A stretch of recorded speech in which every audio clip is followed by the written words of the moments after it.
people always say, well, this is the nastiest year ever. This year is nastier than last year, and last year is nastier than the other. They've all been nasty. All campaigns have been nasty from our beginnings. The first presidential race we had in this country that was partisan was 1800 between Thomas Jefferson and John Adams.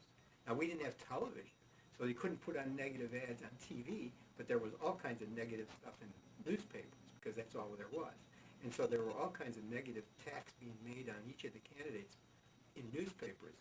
Newspapers were partisan in those days, and therefore they were tools of a political party, and they would write articles negative about the opponents. So that in the case of Thomas Jefferson, he was being attacked by John Adams in the Adams Press for fathering an illegitimate black child from a slave mother. Well, that's pretty negative. Yeah.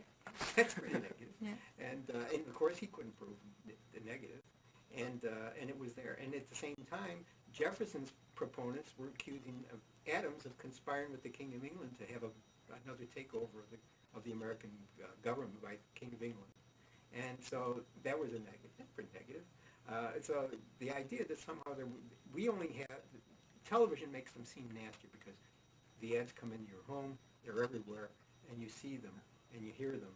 And whereas you had to go read them in a newspaper back in those days. But there was never a golden age of campaigning in the United States where every campaign was sweetness and light. There was never such a thing.